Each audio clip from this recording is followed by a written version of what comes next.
خواتین و حضرات، ہم دین کی شرح و وضاحت کے لیے بادشاہ کی خدمت میں حاضر ہیں۔ یہاں پر جو لیکچر کا سلسلہ ہو رہا ہے یہ اس سلسلے کی آج دوسری کڑی ہے۔ لیکچر کا عنوان ہے اسلامی معیشت، اور اس کے تحت اس موضوع کے متعلق جاوید صاحب خطاب فرمائیں گے۔ اس کا عنوان ہے زکوٰۃ یا ٹیکس، انفاق فی سبیل اللہ۔ لیکچر کی ترتیب کچھ یوں ہے کہ پہلے 50 منٹ کا لیکچر ہوگا، اس کے بعد 5 منٹ آپ لوگوں کو سوالات لکھنے کے لیے دیے جائیں گے، اس کے بعد 50 منٹ تک جاوید صاحب سوالات کے جوابات دیں گے۔ اب میں جناب جاوید احمد صاحب عاملی کو دعوت خطاب دیتا ہوں کہ تشریف لائیں اور اپنے خیالات کا اظہار فرمائیں۔ آپ حضرات سے گزارش ہے کہ اگر درمیانی صفوں میں آ جائیں تو بعد میں آنے والوں کو ذرا آسانی رہے،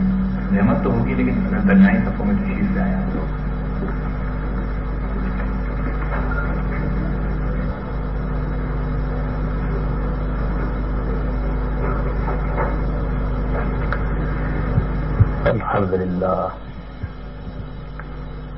الحمد للہ العلی العظیم والصلاة والسلام علی رسولہ الکریم۔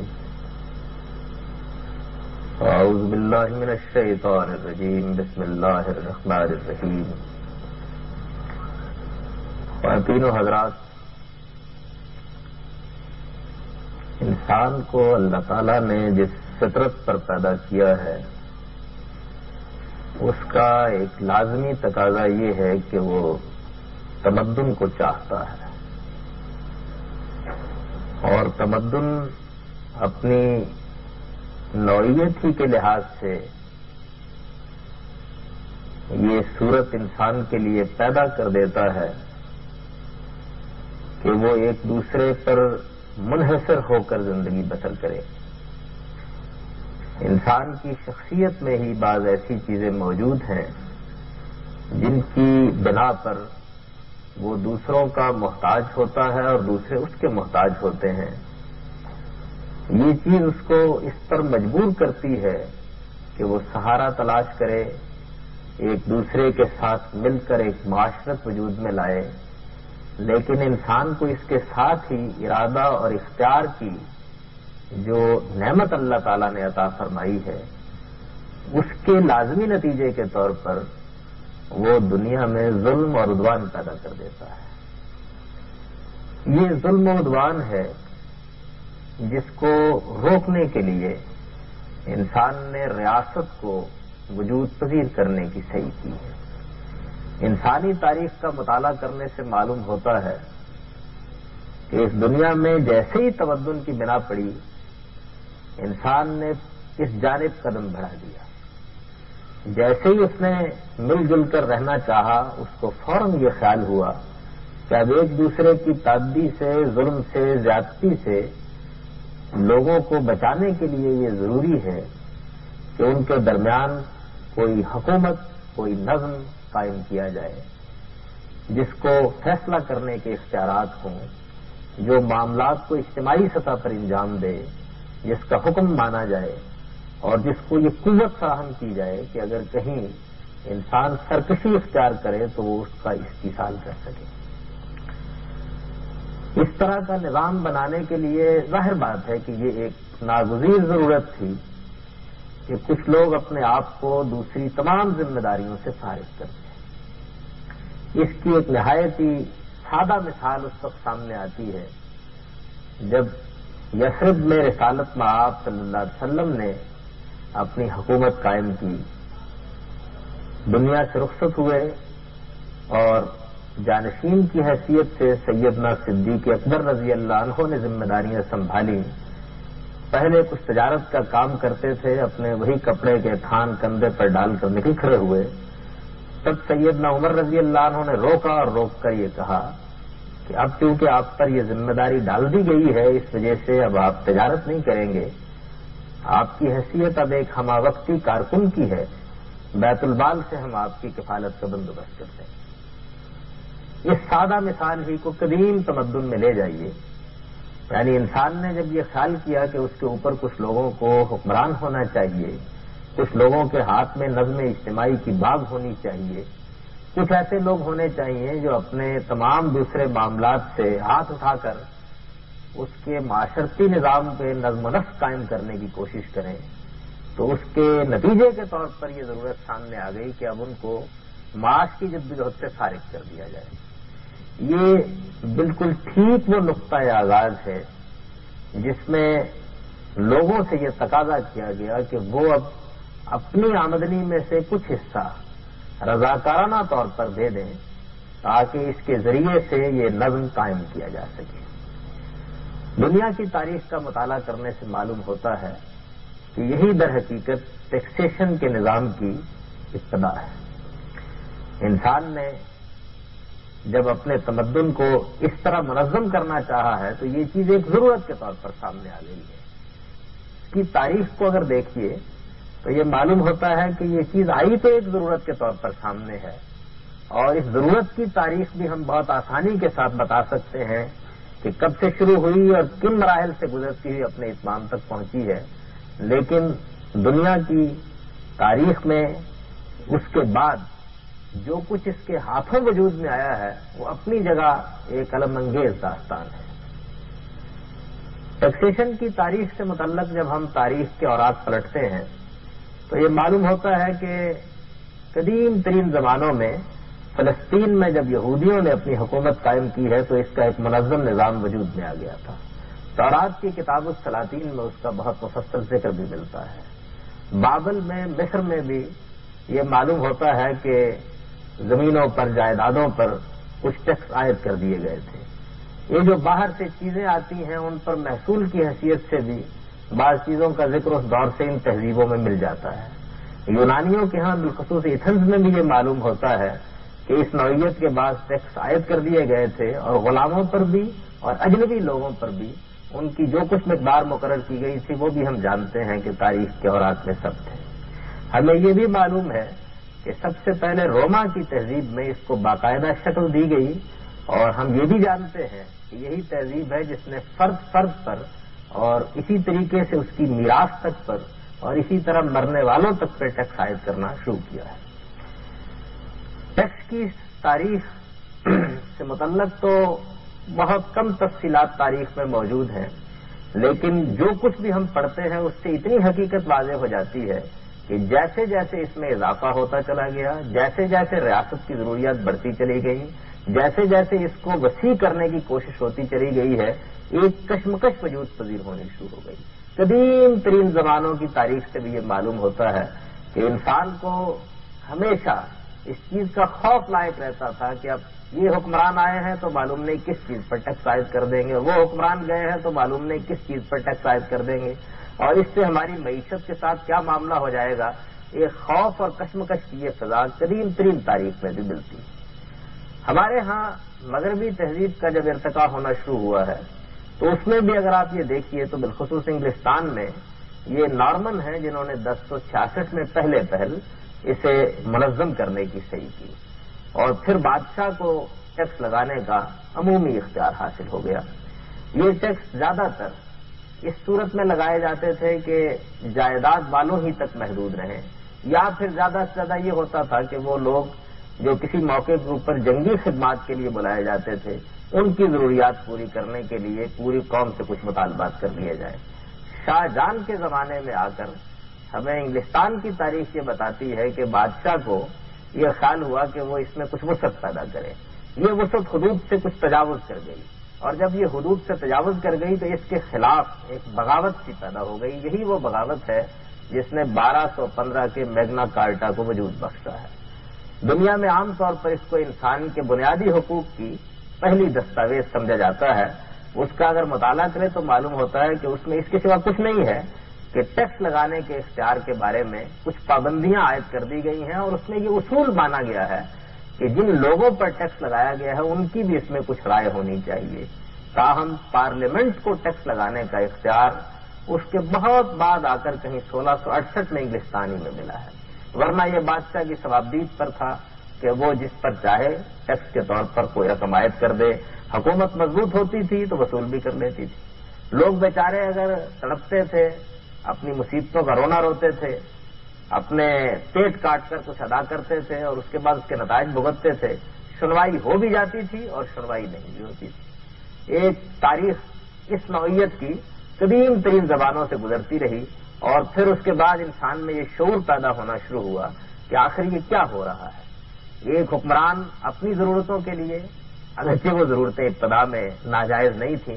مطالبہ کرتا ہے، مطالبہ بڑھتا چلا جاتا ہے. پھر وہ بھی یہ بھی دیکھتا تھا کہ بادشاہوں کے اللہ تللے اور چونچلے ہیں جو ہمارے ہی اس روپے سے پورے ہوتے ہیں. وہ یہ بھی دیکھتا تھا کہ یہ ٹیکس بالعموم ہماری بہبود پر تو خرچ نہیں ہوتے، محلات کی استواری پر اور ان کی عیاشیوں پر زیادہ تر خرچ ہوتے رہتے ہیں. اس سے خاص طرح کے جذبات بھی لوگوں کے اندر پیدا ہونا شروع ہو جاتے تھے. چنانچہ تاریخ کا مطالعہ کرنے سے معلوم ہوتا ہے کہ جب 1765 میں انگلستان کی پارلیمنٹ نے امریکہ کے لیے یہ قانون منظور کیا کہ اس میں اسٹیمپ ڈیوٹی میں اضافہ کر دیا جائے گا، تو در حقیقت یہی وہ چیز تھی جو امریکی انقلاب کی پوری تحریک کا باعث بن گئی. لوگوں کے اندر اس کے خلاف ایک شدید رد عمل پیدا ہوا اور اس نے ایک بڑی لمبی جنگ کی صورت اختیار کر لی. اگرچہ یہ قانون واپس لینا پڑا لیکن بہرحال ایک انقلاب کی بنیاد اس سے پڑ گئی. خود فرانس کے انقلاب میں بھی ٹیکسیشن کے نظام کو غیر معمولی اہمیت حاصل رہی ہے اور یہ معلوم ہے کہ اس موقع پر بھی لوگوں کی ایک بڑی شکایت یہی تھی کہ بادشاہ سلامت اور ان کے کارندے لوگوں پر اس معاملے میں ظلم کرتے ہیں، اپنی عیاشیوں کے لیے، اپنے اللہ تللوں کے لیے، اپنے چونچلوں کے لیے اور اپنی ضروریات کو پورا کرنے کے لیے، اور ضروریات بھی وہ کہ جب حدود سے بہت بڑھ گئی ہیں جو ذمہ داری وہ چاہتے ہیں لوگوں کے اوپر ڈال دیتے ہیں. چنانچہ یہی زمانہ ہے کہ جس زمانے میں آ کر یہ عام خیال پیدا ہونا شروع ہوا کہ ٹیکس لگانے کے معاملے میں یہ اصول مان لیا جائے کہ نو ٹیکسیشن وداؤٹ ریپرزنٹیشن، یعنی جب تک نمائندگی نہیں ہے اس وقت تک ٹیکس لگانے کا کسی کو اختیار حاصل نہیں ہونا چاہیے. لوگوں نے خیال کیا کہ ہم سکھ کا سانس لے رہے ہیں، لیکن اس کے بعد اگلا مسئلہ پیدا ہوا. جو لوگ بھی نمائندگی کرنے کے لیے بیٹھیں گے ان کے بھی اپنے مفادات ہیں، وہ بھی ایک نظام کا حصہ ہے، ان کو بھی بہرحال کچھ نہ کچھ وصول کرنا ہے، کچھ مراعات حاصل کرنی ہے. یہ کس طریقے سے مان لیا جائے کہ وہ جو کچھ کریں گے وہ ہر حال میں جائز ہوگا؟ تو آدم اسمتھ نے سب سے پہلے یہ کوشش کی کہ اس کے لیے کچھ ضابطے اور کچھ قانون بنائے جائیں، یعنی یہ بتایا جائے کہ وہ کیا بنیادیں ہیں جن بنیادوں پر ہم لوگوں پر ٹیکس لاگو کر سکتے ہیں. اس کے بعد یہ ہمیں معلوم ہے کہ ریکارڈوں نے، مل نے، اسی طرح مس ڈیو نے اور دوسرے بہت سے ماہرین معیشت نے اپنی اپنی تجاویز اس معاملے میں پیش کی. لیکن یہ واقعہ ہے کہ اس ساری تاریخ کو پڑھنے کے بعد یہ معلوم ہوتا ہے کہ وہ مسئلہ جو ابتدا میں پیدا ہوا تھا وہ اسی طرح موجود ہے، اس میں ادنا درجے میں بھی کوئی تغیر واقع نہیں ہوا. ابھی ہم اپنے قریب کی تاریخ میں جانتے ہیں کہ 1779 میں امریکہ میں ٹیکسی کے مسئلے پر ایک بڑا خلفشار پیدا ہو گیا تھا اور معلوم ہوتا تھا کہ ریاست کے پورے نظام کو لوگ درم درم کر ڈالیں گے. یہ چیز ہماری موجودہ حکومتوں میں بھی جب چاہے دیکھی جا سکتی ہے. ہر بجٹ کے موقع پر یہ محسوس ہوتا ہے کہ ایک کشمکش وجود میں آ رہی ہے اور ہر بجٹ کے موقع پر یہ معلوم ہوتا ہے کچھ کھینچنے والے کھینچ رہے ہیں اور کچھ دینے والے دینے سے انکار کر رہے ہیں. کیونکہ جمہوری معاشروں میں کچھ آواز اٹھانے کا لوگوں کو حق حاصل ہو گیا ہے، اپنی بات کہنے کا حق حاصل ہو گیا، تو وہ کبھی کچھ واپس بھی کرا لیتے ہیں، کبھی کچھ کمی کے لیے بھی درخواست کر لیتے ہیں، کبھی مجبور کر کے کسی چیز کو ادھر سے ادھر تبدیل بھی کرا لیتے ہیں. لیکن کسی نہ کسی بہانے مختلف طریقوں سے وہی چیز ان کے اوپر مسلط رہتی ہے جس سے بچنے کے لیے وہ بظاہر جدوجہد کر رہے ہوتے ہیں اور وہ بڑھتی چلی جاتی ہے یہاں تک کہ آدمی کے لیے یہ ممکن ہی نہیں رہتا کہ وہ اپنی زندگی سکون کے ساتھ گزار سکے، اپنا کاروبار صحیح طریقے سے کر سکے. چنانچہ ہم جانتے ہیں کہ ہمارے ملک میں بڑے سے بڑے دیانتدار آدمی کو بھی یہ نظام اس مقام پر پہنچا دیتا ہے کہ جہاں وہ یہ خیال کرتا ہے کہ اب جھوٹ بولنا، جھوٹے حسابات رکھنا، اپنے آپ کو اس ٹیکس سے بچانے کی کوشش کرنا، اس کے لیے حدود سے تجاوز کر جانا، یہ بجائے خود ایک اضطرار بن گیا ہے اور میرے لیے اس کے سوا کوئی چارہ نہیں ہے کہ میں اس دنیا میں اس طریقے سے اپنی زندگی بسر کرتے ہوئے جیوں. میں اگر ٹھیک ٹیکس ادا کر دیتا ہوں تو مجھے اپنا کاروبار چلانا بھی مشکل ہو جائے گا اور اپنے کاروبار کے تقاضوں کو پورا کرنا بھی مشکل ہو جائے گا. ایک کشمکش کی تاریخ ہے جو موجود ہے، ایک کشمکش ہے جو جاری ہے، ایک کشمکش ہے جس کی تاریخ بن رہی ہے. یہ صورتحال انسان کے ساتھ ٹیکسیشن کے اس نظام سے واقع ہوئی ہے. اگر غور کیجئے اور اس ساری بحث کو خلاصے کے انداز میں دیکھیے تو آپ اس بات کو مانیں گے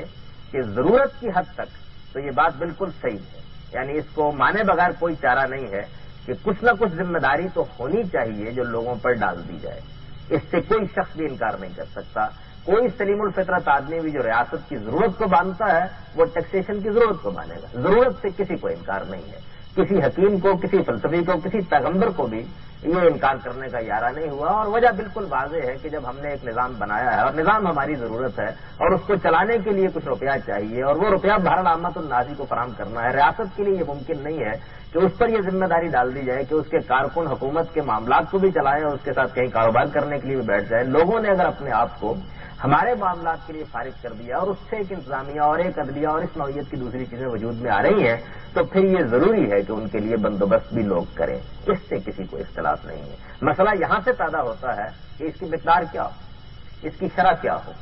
یہ کس طرح عائد کیا جائے، اس کو عائد کرنے کا فیصلہ کون کرے، یہ کسی حکمران کی ثوابدید پر چھوڑ دیا جائے، یا جس طریقے سے میں نے ابھی اس کی تاریخ سنائی ہے یہ مان لیا جائے کہ جو لوگ لوگوں کے نمائندے ہوں یہ حق انہیں کو حاصل ہے، کیا وہ بھی پھر انصاف کے ساتھ انصاف کریں گے؟ اور اس طریقے سے ہمارے موجودہ ٹیکسیشن کا جو نظام بہرحال ہماری اسمبلی کے ذریعے سے ہم تک پہنچتا ہے وہ منصفانہ ہو جاتا ہے، اس کے بعد انسان سکھ کا سانس لے سکتا ہے، کیا اس کے لیے پھر جینے کے صحیح مواقع پیدا ہو جاتے ہیں، اس کی ہم کچھ اصلاح کر سکتے ہیں، یہ کچھ بہتر ہو سکتا ہے، بہتری کے لیے کیا قاعدے اور ضابطے ہیں، جو کچھ ماہرین معیشت نے اس معاملے میں اصول بنائے ہیں وہ فی الواقع کیا اس ضرورت کو پورا کر دیتے ہیں؟ یہ حقیقت ہے کہ اس سب کچھ کو جاننے کے بعد معلوم ہوتا ہے کہ ان میں سے کوئی ایک سوال بھی نہیں ہے جس کا کوئی ایسا جواب دیا جا سکے جو انسانیت کے لیے شافی ہو سکے، اس کے مسئلے کو حل کر سکے۔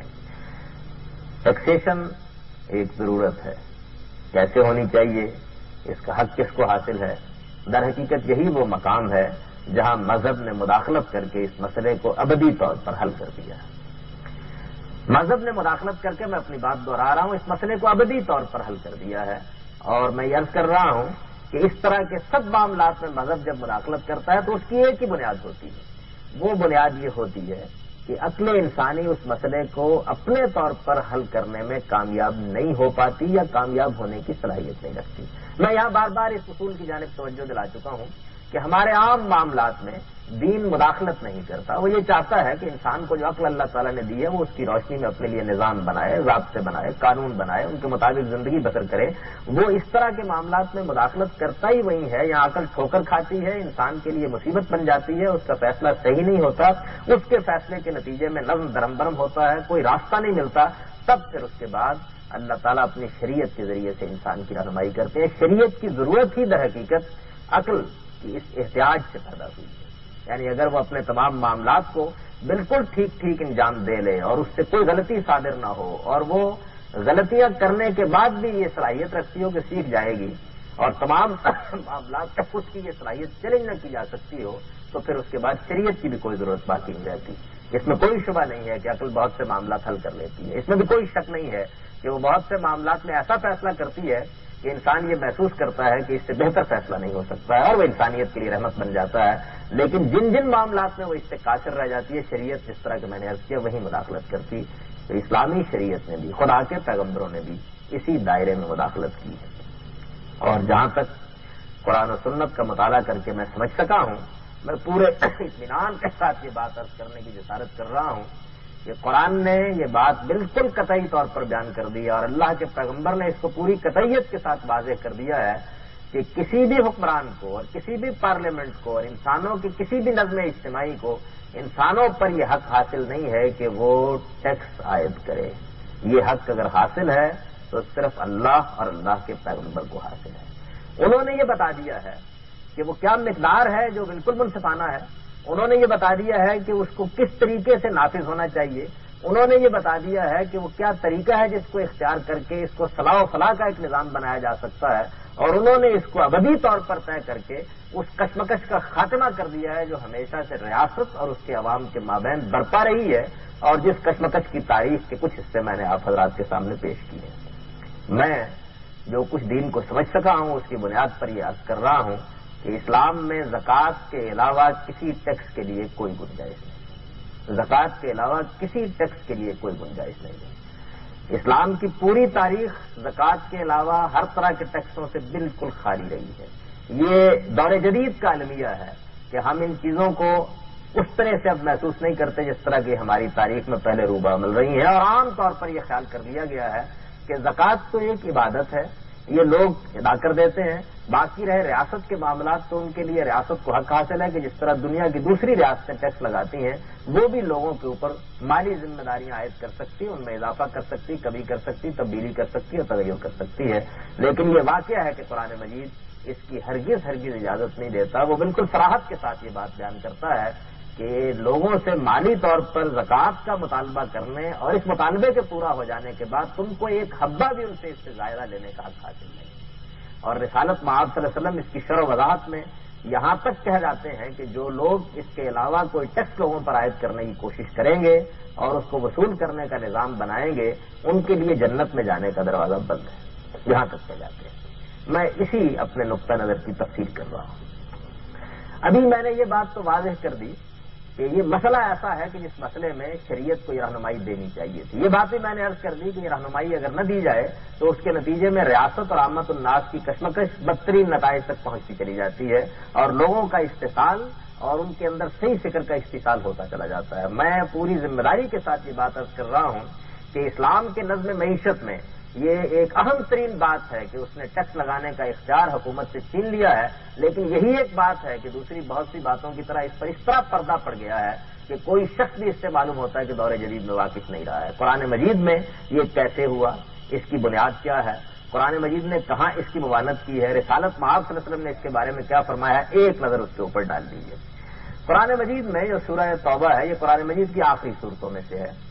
قرآن مجید کی اس سورہ میں وہ معاملات زیر بحث آئے ہیں جبکہ واقعی ریاست پورے جزیرہ نما عرب میں پوری شان کے ساتھ وجود پذیر ہو گئی۔ میں اس سے پہلے بھی عرض کر چکا ہوں کہ رسالت مآب صلی اللہ علیہ وسلم نے جب ہجرت کی تو یثرب میں ایک حکومت قائم ہو گئی تھی، اور یہ حکومت اگرچہ چند کلومیٹری کے علاقے تک محدود تھی لیکن ایک باقاعدہ حکومت تھی۔ رسالت مآب صلی اللہ علیہ وسلم اس کے سربراہ تھے۔ اس میں بتدریج اسلام کا وہ قانون نافذ کیا گیا جو ہم سیاست، معیشت اور معاشرت کے بارے میں اب قرآن مجید میں اور پیغمبر صلی اللہ علیہ وسلم کی سنت میں دیکھتے ہیں۔ اس قانون کے مطابق لوگوں پر زکوٰۃ بھی عائد کی گئی، لیکن یہ وہ سورہ ہے کہ جو اس زمانے میں اتری ہے جب جزیرہ نما عرب، پورے جزیرہ نما عرب میں یہ ریاست پھیل چکی تھی۔ اس موقع پر وہ محدود لوگ جو پہلے اسلامی ریاست کے شہری بنے تھے اب مدینے تک ہی محدود تھے، لیکن جو لوگ اب نئے شامل ہو رہے تھے ان کے لیے یہ ضروری تھا کہ یہ بتایا جائے کہ اس ریاست میں ان کے شامل ہونے کے لیے کیا بنیادی شرائط ہیں۔ وہ بنیادی شرائط ہیں جو قرآن مجید نے اس سورہ میں بیان کی ہیں، اور اس میں یہ بات واضح کر دی ہے کہ اسلامی ریاست جب بھی اس زمین پر قائم ہوگی وہ لوگوں سے پبلک لا کی حیثیت سے دو چیزوں کا مطالبہ کر سکتی ہے، عبادات کے معاملے میں نماز اور مالی معاملات میں زکوٰۃ۔ اس کے بعد قرآن کا ارشاد ہے فخلوا سبیلہم، ان کی راہ چھوڑ دو، تم کو کوئی حق حاصل نہیں ہے کہ ان کے اوپر داروگیر کرو، کوئی حق حاصل نہیں ہے کہ اس سے زیادہ کوئی مطالبہ کرو، کوئی حق حاصل نہیں ہے کہ اس سے زیادہ کوئی چیز ان سے مانگو۔ ایک طرف نماز پبلک لا ہے اور دوسری جانب زکوٰۃ پبلک لا ہے۔ یہی وجہ ہے کہ رسالت مآب صلی اللہ علیہ وسلم کے بعد جب لوگوں نے زکوٰۃ دینے سے انکار کر دیا تو ایک ریاست کے لازمی حق کی حیثیت سے اور ریاست کی شہریت کے لیے ایک لازمی شرط کی حیثیت سے سیدنا ابو بکر صدیق رضی اللہ عنہ نے اسے نافذ کیا۔ قرآن مجید کی یہی آیت پڑھی، اس آیت کو پڑھ کر یہ بتایا کہ لا اکثر دونہن ولا اقل فوقہن، یہ تین چیزیں ہیں جو اس آیت میں بیان کر دی گئی ہیں، میں ان میں کوئی کمی کرنے کے لیے تیار نہیں ہوں گا، اور یہ تین چیزیں ہیں جو اس آیت میں بیان کر دی گئی ہیں، میں ان پر کوئی اضافہ کرنے کے لیے بھی تیار نہیں ہوں گا۔ میرے یہ حدود ہیں جو مجھ پر متعین کر دیے گئے ہیں، ان میں زکوٰۃ بھی شامل ہے۔ وہ تین چیزیں قرآن مجید نے اس طرح کے بیان کیا ہے، یہ ہے کہ فَإِن تَابُوا وَأَقَامُوا الصَّلَاةَ وَآتَوُا الزَّكَاةَ فَخَلُّوا سَبِيلَهُمْ، یہ لوگ اگر اسلام کے خلاف اور عقیدہ و عمل کو چھوڑ کر لا الہ الا اللہ محمد الرسول اللہ کا اقرار کر لیتے ہیں، یہ نماز کا اہتمام کرتے ہیں، یہ زکوٰۃ ادا کرتے ہیں، تو پھر ان کی راہ چھوڑ دی جائے، ان سے کوئی اور مطالبہ نہیں کیا جا سکتا۔ ریاست کی سطح پر بس یہی مطالبات ہیں جو ان سے کرنے کا تم کو حق حاصل ہے، باقی جتنے مطالبات ہیں وہ اخروی پہلو سے بہرحال ان پر لاگو رہیں گے اور اللہ کے ہاں اس کے لیے جواب دہ بھی ہوں گے، اور قیامت کے دن ان کی میزان اس کی بنیاد پر مرتب بھی ہوگی۔ لیکن اسٹیٹ کی سطح پر اور قانون کی سطح پر، ریاست کی سطح پر بس یہی مطالبات ہیں جو کیے جا سکتے ہیں۔ اس اصول کی روشنی میں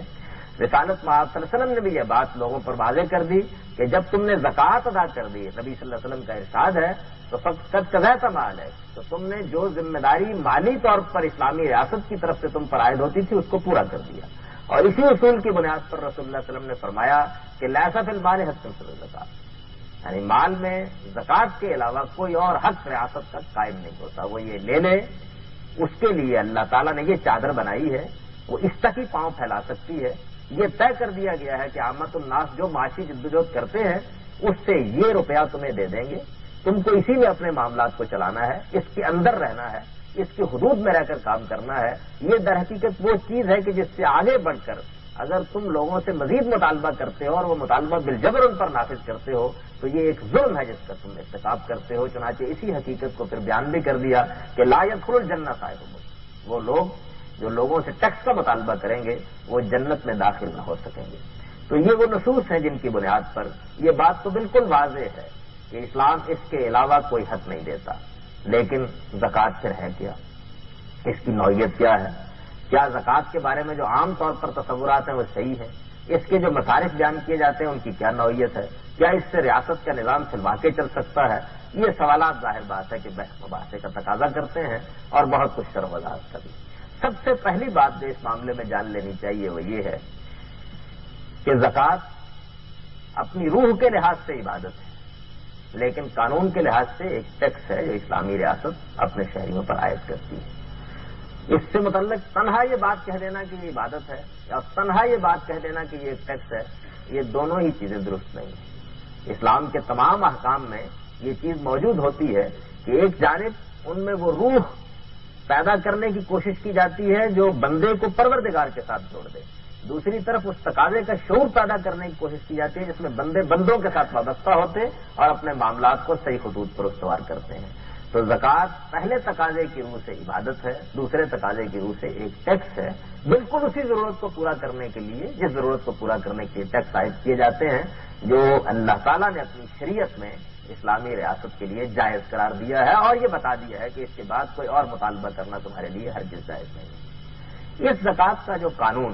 قرآن و سنت میں بیان ہوا ہے اس کی تفصیلات میں آپ کے سامنے پیش کرتا ہوں. اس کی روشنی میں اندازہ کیا جا سکے گا کہ ریاست اگر سلوا کے ایک اسلامی ریاست ہے اور سلوا کے اس نے اپنے آپ کو اسلام کی حدود میں رکھنا ہے تو اس کے لیے یہ کسی لحاظ سے بھی کم نہیں، کسی لحاظ سے بھی کم نہیں ہے. ریاست کے اندر دو طرح کے اخراجات ہوتے ہیں. ایک اخراجات وہ ہے جن کو ہم غیر پیداواری اخراجات کہتے ہیں، یعنی انتظامیہ کو چلانا ہے، اس کا نظم و نسق قائم کرنا ہے، دفاع کی ذمہ داری انجام دینی ہے. اس نوعیت کے اور دوسرے بہت سے معاملات ہیں جن کو غیر پیداواری اخراجاتی کی مد میں شمار کیا جاتا ہے. دوسری چیز یہ ہے کہ پیداواری معاملات میں ریاست کو ترقی کے لیے بہت کچھ روپے کی ضرورت پڑتی ہے. ان دونوں چیزوں کو اسلام نے بالکل الگ الگ کیا ہے. وہ غیر پیداواری اخراجات کے معاملے میں تحدید عائد کر دیتا ہے، پیداواری معاملات میں اس نے اپنا ایک الگ نظام دیا ہے جس کی تفصیلات کی طرف کچھ اشارہ میں اپنے پچھلے لیکچر میں کر چکا ہوں اور بھارت بعد میں بھی مواقع ملیں گے تو اس کی تفصیلات عرض کرتا رہوں گا. لیکن اصل چیز جو زیر بحث ہے وہ یہ ہے کہ اسٹیٹ کو اپنا نظام چلانے کے لیے جتنے روپے کی ضرورت ہے وہ حقیقی معنوں میں اس سے فراہم کر دیا جاتا ہے. اس میں کیا کیا گیا ہے؟ پہلی بات میں نے عرض کر دی کہ یہ اپنی روح کے لحاظ سے عبادت ہے، یہ قانون کے لحاظ سے ٹیکس ہے. دوسری بات جو اس معاملے میں جان لینی چاہیے وہ یہ ہے کہ زکوٰۃ ہر چیز میں، یہ محض ایک مغالطہ ہے جس میں لوگ مبتلا ہو گئے ہیں کہ وہ چند چیزیں ہیں اور بالعموم گن کے بتا دی جاتی ہیں کہ کل 7 چیزیں ہیں. بعض لوگ اس میں 1-2 کا اضافہ کر دیتے ہیں جن پر زکوٰۃ عائد کی جا سکتی ہے، لیکن قرآن و سنت کا مطالعہ کرنے سے معلوم ہوتا ہے کہ زکوٰۃ ہر چیز میں، ہر چیز میں زکوٰۃ ہے. اس سے مستثنیٰ صرف 3 چیزیں، یعنی تمام چیزیں جن کو آگے چل کر میں بیان کروں گا کہ خود کیٹیگرائز بھی کر دیا ہے دین نے، زکوٰۃ بہرحال ان پر لاگو کی جاتی ہے. اس سے مستثنیٰ صرف 3 چیزیں. ذاتی استعمال کی چیزیں اس سے مستثنیٰ ہیں. آدمی کے پاس کچھ کھانے کے پینے کے برتن ہوتے ہیں، آدمی کے پاس کپڑا لتا بھی ہوتا ہے، آدمی کے پاس اپنا گھر بھی ہوتا ہے، اپنی سواری بھی ہوتی ہے. ذاتی استعمال کی چیزیں یہ سب کی سب مستثنیٰ ہیں. ذاتی استعمال کی چیزوں پر کچھ اور پابندیاں اسلام میں لگائی گئی ہیں اور یہ بتایا گیا ہے کہ آدمی کو اپنی حیثیت کے لحاظ سے حق حاصل ہے کہ وہ کھائے، اپنی حیثیت کے لحاظ سے حق حاصل ہے کہ پیے، لیکن اس کو اس کا حق حاصل نہیں ہے کہ وہ فضول خرچی کرے اور وہ غلط جگہوں پر خرچ کرے. لیکن ان حدود کے اندر رہ کر جو کچھ وہ اپنے ذاتی استعمال میں لا رہا ہے، وہ اس کا گھر ہے، وہ اس کی گاڑی ہے، وہ اس کا سامان زیست ہے، یہ سب زکوٰۃ سے مستثنیٰ ہے. دوسری چیز جس کو زکوٰۃ سے مستثنیٰ قرار دیا گیا ہے وہ نصاب سے کم سرمایہ ہے. یعنی جن چیزوں میں کوئی نصاب مقرر کر دیا گیا ہے، یہ بتا دیا گیا ہے کہ اتنا روپیہ یا اتنا سونا یا اتنی چاندی یہ زکوٰۃ سے مستثنیٰ ہے، وہ بہرحال مستثنیٰ ہی رہے گا. یہ چیز ہمارے موجودہ ٹیکسیشن کے نظام میں بھی ہوتی ہے. ہم بتا دیتے ہیں کہ 40,000 50,000 یا 60,000 پر کوئی ٹیکس عائد نہیں ہوگا. تو اسی طریقے سے بعض چیزوں میں نصاب مقرر کر دیا گیا ہے، اس نصاب سے کم سرمایہ پر بھی کوئی ٹیکس عائد نہیں ہوتا، زکوٰۃ اس پر نہیں لی جاتی. تیسری چیز عوامل پیداوار ہے. عوامل پیداوار میں وہ سب چیزیں شامل ہوتی ہیں جن کے ذریعے سے آدمی اپنے معاشی عمل کو جاری کرتا ہے. مثال کے طور پر قدیم زمانے میں ایک آدمی کے پاس کچھ اوزار ہوتے تھے جن کو کام کر لیتا ہے. اس نے ایک ہٹی بنا رکھی ہے جہاں بیٹھ کر وہ کام کر لیتا ہے. موجودہ زمانے میں یہی چیز بڑی بڑی صنعتوں بڑی بڑی فیکٹریوں کی شکل اختیار کر گئی ہے. تو یہ عوامل پیداوار ہے. آدمی کی دکان، آدمی کے اوزار، آدمی کی صنعت، یہ سب چیزیں وہ ہیں جن کے ذریعے سے وہ کسی چیز کو کمانے کی کوشش کرتا ہے. معاشی عمل اس پر منحصر ہوتا ہے. یہ زکوٰۃ سے مستثنا ہے. یہ تین چیزیں تو ابدی طور پر مستثنا کر دی گئی. ان میں زکوٰۃ کا مطالبہ کوئی حکومت نہیں کر سکتی. ان تین چیزوں کے علاوہ باقی تمام چیزوں میں البتہ اس کو یہ حق دیا گیا ہے کہ وہ اگر چاہے تو ضرورت کے مطابق کسی چیز کو مستثنا کر دے. یعنی یہ حق تو اس کو حاصل نہیں ہے کہ کسی چیز پر زکوٰۃ عائد کر دے، لیکن یہ حق اس کو حاصل ہے کہ باقی چیزوں میں جس کو چاہے مستثنا کر دے. اس مستثنا کرنے کی کئی صورتیں ہوتی ہیں. مثال کے طور پر ایک چیز کی پیداوار بہت کم ہو گئی ہے اور معلوم ہوتا ہے کہ لوگوں کے لیے اس میں بمشکل اپنا خرچ نکالنا ہی آسان ہوگا، تو اس کو بھی مستثنا کر دیا جاتا ہے. کسی چیز سے زکوٰۃ وصول کرنا مستبد ہوتا ہے زمانے کے حالات کے لحاظ سے. مثال کے طور پر رسول اللہ صلی اللہ علیہ وسلم کے زمانے میں عام طور پر سبزیوں پر زکوٰۃ نہیں لی جاتی تھی. اس کی وجہ یہ تھی کہ سبزیوں پر زکوٰۃ روپے پیسے کی صورت میں تو اس وقت کے حالات میں لینا ممکن نہیں تھا. اب ان کو کہاں لایا جائے اور کہاں جمع کیا جائے اور ان کو کس طرح گلنے سڑنے سے محفوظ کیا جائے، تو اس کو مستثنا کر دیا گیا. گھوڑوں پر زکوٰۃ نہیں لی جاتی تھی، اس لیے کہ ان کی پیداوار عرب میں بہت کم تھی اور لوگ عام طور پر جہاد کی ضرورتوں کے لیے 1 2 4 گھوڑے ہی پالتے تھے. عام طور پر ان کے ہاں جو جانور بہت بڑی مقدار میں پالے جاتے تھے وہ اونٹ تھے، بھیڑ تھی، بکریاں تھیں. اس وجہ سے ان پر بھی زکوٰۃ نہیں لگائی گئی. یہ استثناء کوئی ابدی استثناء نہیں ہے، بلکہ یہ اس اصول پر مبنی ہے کہ اگر کسی معاملے میں ریاست یہ محسوس کرتی ہے کہ لوگوں پر کوئی آفت آ گئی ہے، کوئی مصیبت آ گئی ہے، پیداوار کم ہو گئی ہے، یا کوئی چیز پیداوار میں اس طرح رہی نہیں جس طرح کہ وہ پہلے ہوا کرتی تھی، یا اس پر ایسی کوئی استاد پڑ گئی ہے کہ جس میں لوگوں کے لیے اپنا خرچ پورا کرنا ہی ممکن نہیں رہا، تو وہ حالات کے لحاظ سے اس میں کسی چیز کو مستثنا کر سکتی ہے. یوں سمجھ لیجئے کہ اگر اس سب کچھ کا استقصا کر لیا جائے تو 3 چیزیں ابدی طور پر مستثنا ہیں اور اس کے علاوہ ریاست کا ایک اختیار ہے جو اختیار اس کو استثناء کے معاملے میں دے دیا گیا ہے. اس حقیقت کے جان لینے کے بعد اب اگلی چیز یہ جان لیجئے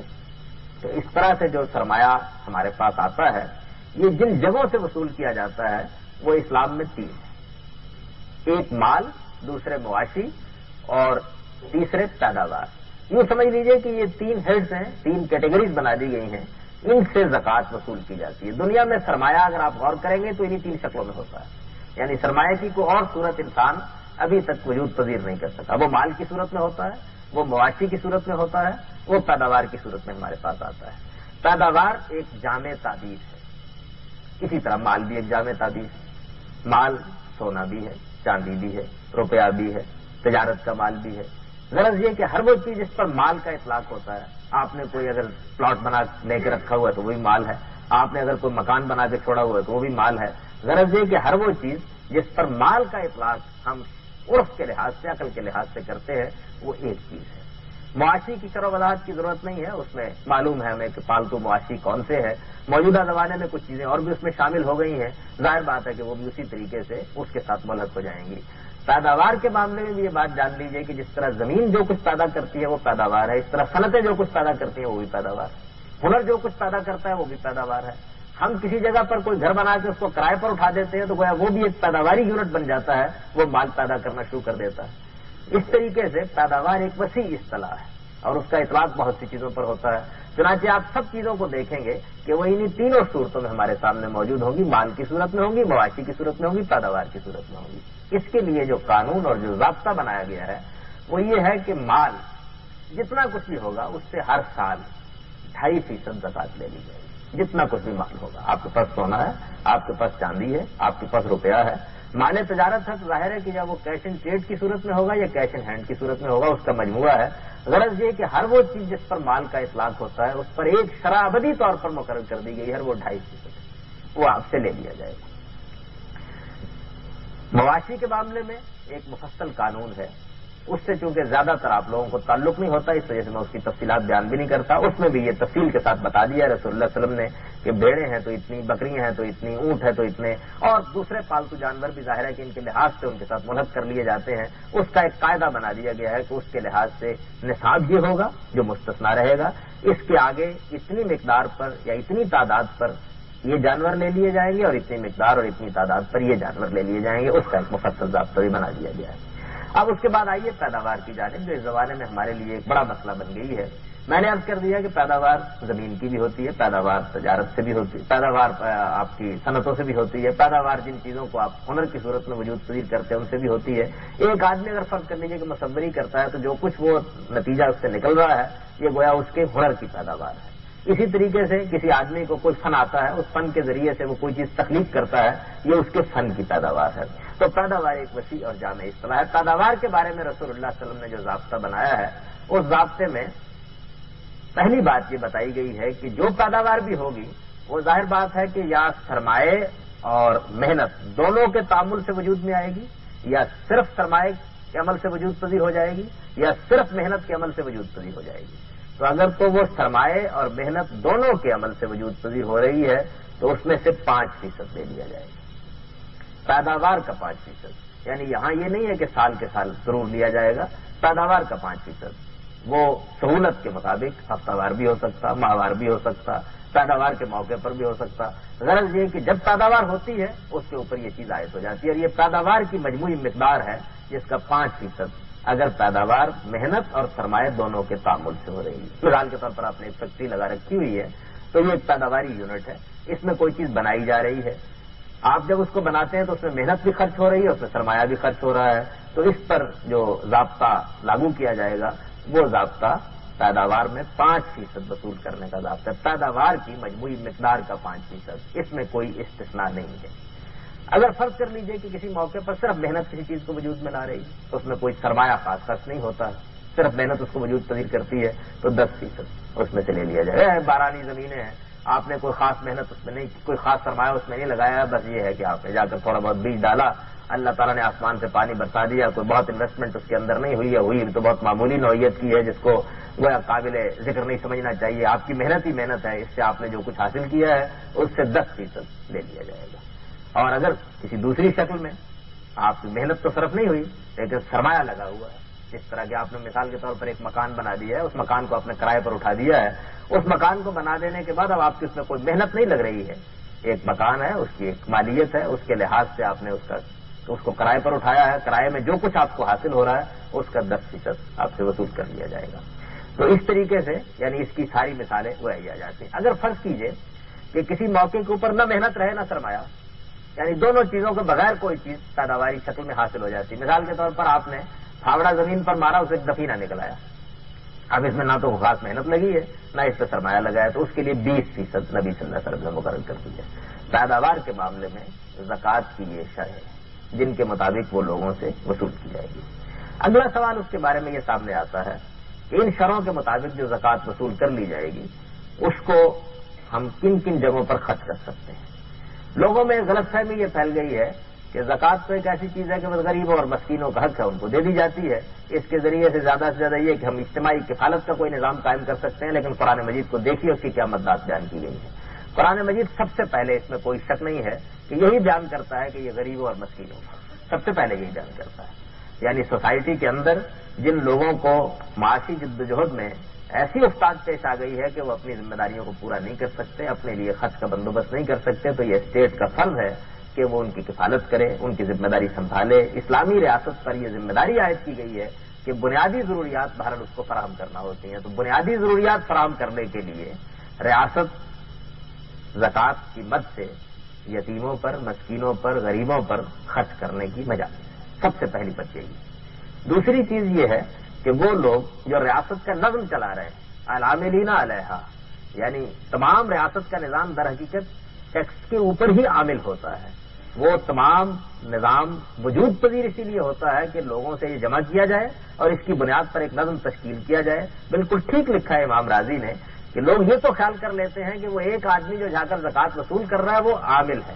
لیکن ان کو خیال نہیں ہوتا کہ اسلام میں تو گورنر بھی عامل ہوتا ہے اور امیر المومنین بھی عامل ہوتا ہے، اور سب سے بڑھ کر تو وہ اس نظم و نسق کو چلا رہا ہوتا ہے۔ تو ساری کی ساری انتظامیہ کو العاملین علیہا کی تعبیر میں قرآن مجید نے بیان کر دیا ہے۔ ان کی تنخواہیں، ان کے مشاہرے، ان کے جو دوسرے اخراجات ہیں جن حدود میں وہ ہونے چاہیے وہ سب بھی اس مد سے ادا کر دیے جاتے ہیں۔ پھر اس کے بعد غارمین کی مد ہے،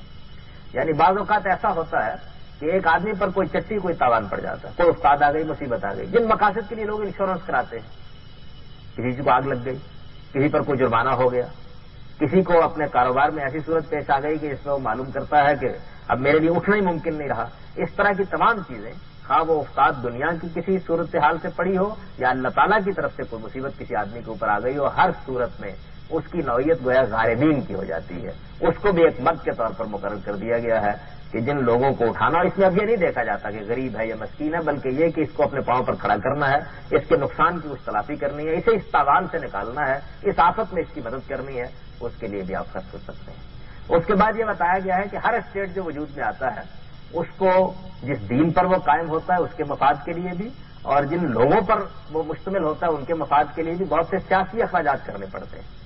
اس کو قرآن مجید نے مؤلفۃ القلوب کی بات پہ بیان کیا ہے، یعنی یہ بتا دیا کہ تالیف قلب کے لیے آپ نے اسلام کے حق میں کچھ لوگوں کو ہموار کرنا ہے، آپ نے اسٹیٹ کے حق میں کچھ لوگوں کو ہموار کرنا ہے. آپ محسوس کرتے ہیں کہ ان کے فتنے کو فروغ کرنے کے لیے ریاست سیاسی اخراجات کرنے پر مجبور ہو گئی ہے، جیسے کہ رسالت محمد صلی اللہ علیہ وسلم کے زمانے میں بھی ہوا تو خرچ کر سکتی ہے. یہی وہ مقصد ہے، اس کے لیے ہم ثوابدیدی فنڈ رکھتے ہیں اور ریاست کو حق دیتے ہیں. جیسے مثال کے طور پر ہم اپنے قبائلی علاقے میں بہت سا روپیہ خرچ کرنے پہ مجبور ہوتے ہیں. یہ سیاسی اخراجات ہیں، اس کو قرآن مجید نے بالکل الگ طریقے سے بیان کر دیا ہے. پھر فی سبیل اللہ کی مد ہے، یعنی وہ تمام امور جو دین کی اشاعت سے متعلق ہیں، مساجد کی تنظیم سے متعلق ہیں، علم و تحقیق کے مختلف مراکز سے متعلق ہیں، حج و عمرہ کی ضروریات سے متعلق ہیں، اللہ کی راہ میں جہاد اور دفاع سے متعلق ہیں، وہ سب گویا اس وسیع مد کے اندر آ جاتے ہیں. ریاست کے اندر اس نوعیت کے جتنے کام ہیں وہ سب فی سبیل اللہ کے تحت قرآن مجید نے ایک الگ مصرف پورا کا پورا بیان کر دیا ہے، اسی زکوٰۃ سے ادا کر دیے جاتے ہیں. اور آخر میں یہ کہا ہے کہ ابن سبیل، مسافروں کی بہبود میں جب آپ اپنے گھر سے نکلتے ہیں تو آپ کو سڑک پر چلنا پڑتا ہے، آپ کے راستے میں پل بھی آئیں گے بنانے پڑتے ہیں، دریا بھی آئیں گے ان کو پاٹنا پڑتا ہے. یہ جتنے معاملات ہیں جن کے ذریعے سے ریاست یہ سہولتیں فراہم کرتی ہے ان میں بھی ظاہر ہے کہ اس کے نتیجے میں پلوں پر، سڑکوں پر اور اس نوعیت کی چیزوں پر اسی مد کے تحت آپ خرچ کرتے ہیں. اس میں قرآن نے صاف لفظوں میں یہ کہہ دیا ہے کہ صرف مسافر کو دینا ہی نہیں ہے بلکہ فی ابن السبیل، ان کی بہبود میں، ان کے معاملات کی بہتری کے لیے جہاں کہیں بھی آپ خرچ کرنا چاہیں تو کر سکتے ہیں. میں نہیں جانتا کہ اس کے بعد اسٹیٹ کے نظام کو چلانے کے لیے وہ کون سی مد باقی رہ جاتی ہے، اس کو قرآن مجید نے بیان نہیں کیا ہے. تو یہ زکوٰۃ کے مسائل، اس سے اندازہ کیا جا سکتا ہے کہ یہ صرف غریبوں اور مسکینوں ہی کو دینے کی چیز نہیں ہے، بلکہ ریاست کو ایک ٹیکس لگا کر یہ حق دیا گیا ہے کہ وہ اپنے تمام امور کو انجام دینے کے لیے ان مدات میں اس کو خرچ کر سکتی ہے، اور ان کا پورا استقصا کر دیا گیا ہے. کوئی چیز اس کے بعد باقی نہیں رہ جاتی ہے. جتنے غیر پیداواری اخراجات بھی آج کے زمانے میں اپنے بجٹ میں متعین کرتے ہیں، آپ غور کر کے دیکھ لیجئے وہ سارے کے سارے اس کے تحت آ جاتے ہیں، اور اس طریقے سے گویا ایک جامع نظام وجود میں آ جاتا ہے. اسی طریقے سے یہ بات بھی سمجھ لینی چاہیے کہ جب زکوٰۃ کسی کو دی جاتی ہے تو آپ فرد کے ہاتھ پر بھی رکھ دیتے ہیں، اور یہ جو مدات میں نے بیان کیے ہیں ان میں یہ لازم نہیں ہوتا کہ کسی آدمی کے ہاتھ پر رکھا جائے، اس کے لیے کچھ اعمال انجام دینے پڑتے ہیں. آپ نے سڑک بنا دی ہے، آپ نے ہسپتال بنا دیا ہے، آپ نے پل بنا دیا ہے، آپ نے غریبوں اور مسکینوں کے لیے کوئی ادارہ قائم کر دیا ہے. اس پر ظاہر ہے کہ یہ سوال لوگوں نے پیدا کر دیا ہمارے ہاں کہ زکوٰۃ میں تو تملیک ایک لازمی شرط ہے، یعنی آپ کسی آدمی کو دیں گے. بہت اچھی طرح سے اس سارے معاملے کا مطالعہ کرنے سے معلوم ہوتا ہے کہ قرآن و سنت میں اس کی کوئی بنیاد نہیں، اس کی کوئی بنیاد نہیں. تملیک نہ زکوٰۃ کا رکن ہے، نہ اس کی شرط ہے، نہ اس کے لیے کوئی لازمی چیز ہے. یہ جس طریقے سے فرد کو دی جا سکتی ہے اسی طرح اس کی بہبود کے کاموں میں خرچ کی جا سکتی ہے. جس طریقے سے کسی آدمی کے ہاتھ میں پکڑائی جا سکتی ہے اسی طریقے سے اس کے لیے کوئی ادارہ بھی بنایا جا سکتا ہے. نہ یہ شرط قرآن میں بیان ہوئی ہے، نہ سنت میں بیان ہوئی ہے، نہ رسالت محمد صلی اللہ علیہ وسلم کی حدیث میں اس کا ذکر ملتا ہے. عربی زبان کے ایک حرف سے لوگوں نے استدلال کیا ہے، لیکن یہ واقعہ ہے کہ وہ استدلال خود عربیت کی روح سے بھی بالکل بے معنی ہے. لہذا یہ کوئی شرط نہیں ہے، اور اس بدقسمتی ہے ہماری کہ اس شرط نے ہمارے ہاں ایسی شکل پیدا کر دی ہے کہ ہیلوں کی ایک پوری کی پوری کتاب وجود میں آ گئی. آپ اگر دیکھیے تو ہمارے مدرسوں میں بالعموم یہ کیا جاتا ہے کہ چونکہ یہ سمجھتے ہیں کہ زکوٰۃ مدرسے پر تو نہیں خرچ کی جا سکتی، مدرسہ تو ایک ادارہ ہے، اس کے لیے تبلیغ ضروری ہے. تبلیغ کے لیے بہرحال کوئی آدمی ہونا چاہیے جس کے ہاتھ میں وہ پکڑائی جائے. تو پھر وہ ہوتا یہ ہے کہ وہ خفیہ طور پر معاہدہ کر لیتے ہیں کہ بھائی جو زکوٰۃ بھی آئے گی وہ آپ کے نام پر آ جائے گی، آپ اسے وصول کریں گے اور آپ پابند ہوں گے کہ آپ مدرسے کو ادا کر لیں. اس طرح کی ہیلا بازی خدا کے دین میں نہیں ہو سکتی. اللہ کا دین اپنی روح میں اور اللہ کا دین اپنے مقاصد میں جن چیزوں کو سامنے رکھتا ہے ان کو بدرجہ اتم پورا کرنے کے لیے نظام بھی دیتا ہے. ایسا نہیں ہوتا ہے کہ ایک ضرورت تو موجود ہو اور آپ اس ضرورت پر خرچ بھی کرنا چاہتے ہوں اور آپ کا ضمیر بھی یہ کہتا ہو کہ یہ خرچ ہونا چاہیے اور اس کے لیے آپ کو اس طریقے کا کوئی ہیلا کرنا پڑے. یہ اپنے نفس کو بھی دھوکہ دینا ہے کہ پروردگار کو بھی دھوکہ دینا ہے. تو میں نے عرض کر دیا کہ اس نوعیت کی کوئی شرط نہیں ہے. زکوٰۃ فرد کو بھی دی جا سکتی، اس کی بہبود کے کاموں پر بھی خرچ کی جا سکتی ہے۔ زکوٰۃ اسلام کا ٹیکس ہے۔ اس طریقے سے ایک چادر بنائی ہے اسلام نے کہ یہ روپیہ ہے، اس روپے کے مطابق ریاست کا نظام چلائیے۔ اگر اس سے زیادہ کی ضرورت کسی وقت پڑ گئی ہے اور وہ ضرورت فی الواقع حقیقی ضرورت ہے تو اپیل کیجیے۔ اپیل کرنے کے لیے وہی لوگ میدان میں کھڑے ہوں گے کہ جو اپنی سیرت اور اپنے کردار کے لحاظ سے لوگوں پر اثر رکھتے ہیں۔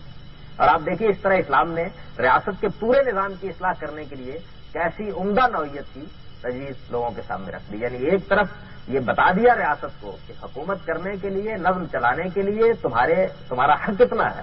دوسری جانب یہ بتا دیا کہ اگر تم کو لوگوں سے اپیل کرنی ہے تو اپنی سیرت، اپنی کردار کو اس مقام پر پہنچاؤ کہ تمہاری اپیل پر لوگ لبیک کہہ سکیں اور تمہارے معاملات کو انجام، تمہارے بارے میں یہ اعتماد ہو کہ تم فی الواقع ایک حقیقی فرق سامنے لا رہے ہو، اور لوگوں کو اس بات کا اطمینان ہو کہ جو بات کہی جا رہی ہے اس کے پیچھے کوئی فراڈ، کوئی منصوبہ سازی، اپنے لیے کوئی راستہ نکالنا مقصود نہیں۔ ظاہر ہے کہ اسی صورت میں لوگ دیں گے، ورنہ کون دینے کے لیے تیار ہوتا ہے۔ لیکن میں پورے اطمینان کے ساتھ یہ عرض کرتا ہوں کہ وہ خطوط جن میں اسلام چاہتا ہے کہ اس کی ریاست کا نظام چلایا جائے، ان کے لیے یہ بہت کافی سرمایہ ہے۔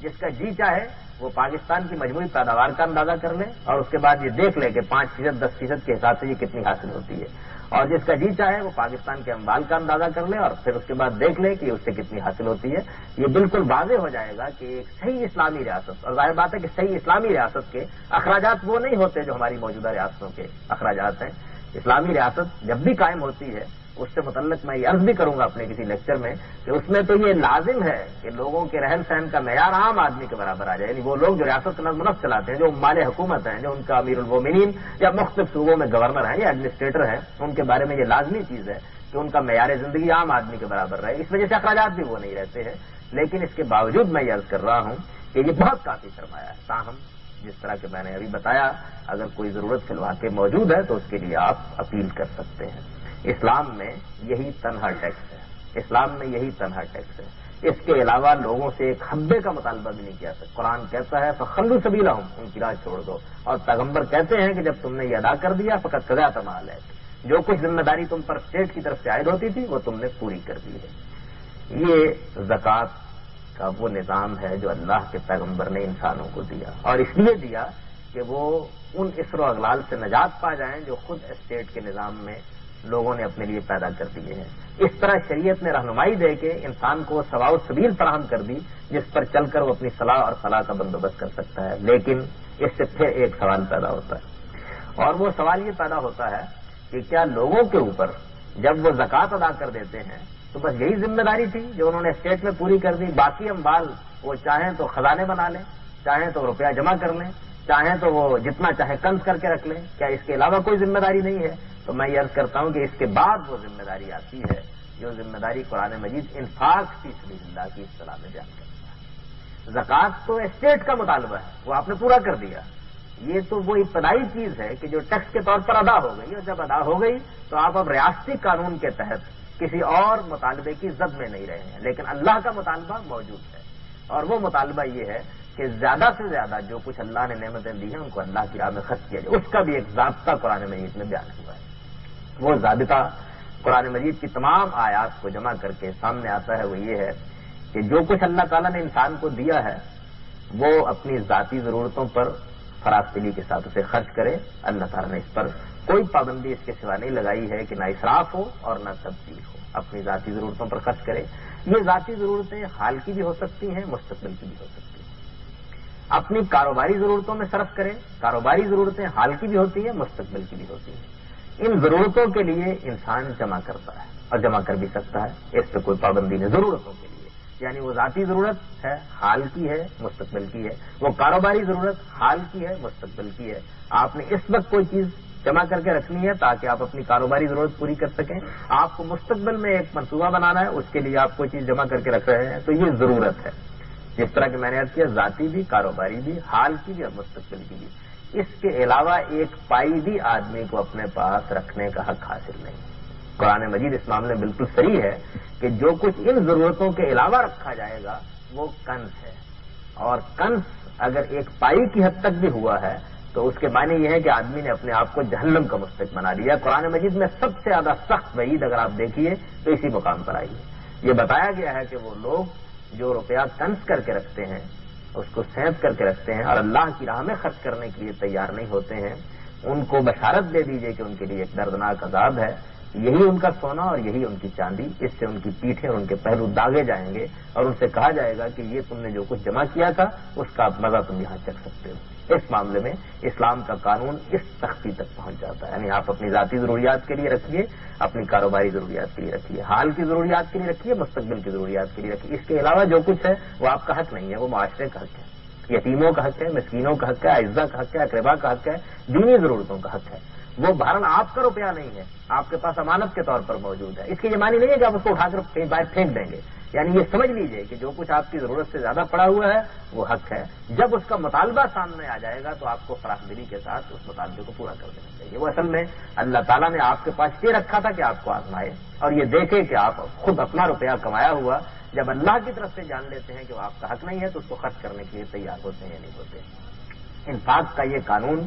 قرآن مجید میں بیان ہوا ہے اور اس قانون کی روشنی میں یہ بہت اچھی طرح اندازہ لگایا جا سکتا ہے کہ یہ ایک بالکل غلط تصور ہے کہ جو لوگوں نے اپنے طور پر قائم کر لیا کہ ہم نے جب زکوٰۃ دے دی تو اس کے بعد ہمارے اوپر کوئی ذمہ داری عائد نہیں ہوتی، ہماری مرضی ہے، جبکہ قرآن مجید کنز کو ممنوع قرار دیتا ہے اور کنز کی ممانعت شدت کے ساتھ کرتا ہے اور اس کے لیے پورا ضابطہ بنا کر یہ بتاتا ہے کہ تم کو کیا خرچ کرنا ہے، کیا جمع کرنا ہے، کیا اپنے پاس رکھنا ہے اور کیا ہے کہ جس کو ہر حال میں اللہ کی راہ میں دے دینا ہے۔ انفاق فی سبیل اللہ کے بارے میں در حقیقت یہی وہ اسلام کا قانون ہے کہ جو مسلمانوں کو مسلمان بناتا ہے، ان کے نفوس کا تزکیہ کرتا ہے، ان کی معاشرے کے اندر صلاح و فلاح کے سامان پیدا کرتا ہے، ان کے عام آدمی کی قوت خرید بڑھاتا ہے، ان میں دولت کی منصفانہ تقسیم کے اسباب پیدا کرتا ہے، ان کے تمام نظم اجتماعی کو اس طرح سے منظم کر دیتا ہے کہ اس میں کبھی بھی روپے کی کمی کی کوئی صورت پیدا نہیں ہوتی ہے اور ایک صالح معاشرہ بالکل صالح بنیادوں پر استوار ہونا شروع ہو جاتا ہے۔ ٹیکس اسلام میں ممنوعات کے دائرے کی چیز ہے، نہیں لگایا جا سکتا۔ اسلام کا صرف ایک ہی ٹیکس ہے، وہ زکوٰۃ ہے۔ زکوٰۃ کے قانون کو مفصل طور پر سمجھ لینے کے بعد یہ حقیقت واضح ہو جاتی ہے کہ وہ ہماری ضروریات کو پورا کرنے کے لیے بالکل کافی ہے۔ زکوٰۃ ریاست کا مطالبہ ہے، اللہ کا مطالبہ انفاق ہے اور اللہ کے اس مطالبے کو پورا کرنے ہی کے نتیجے میں آدمی وہ اعلیٰ نعمتیں پائے گا جو نعمتیں جنت میں اس کے لیے مقدر کی گئی ہیں، اور اس مطالبے کو اس کی ضروری حدود تک جو لوگ پورا نہیں کرتے ہیں ان کے لیے دردناک عذاب کی خبر قرآن مجید میں دی گئی ہے۔ اس انفاق فی سبیل اللہ کی ایک اگلی منزل بھی ہے اور وہ اگلی منزل یہ ہے کہ آپ اپنی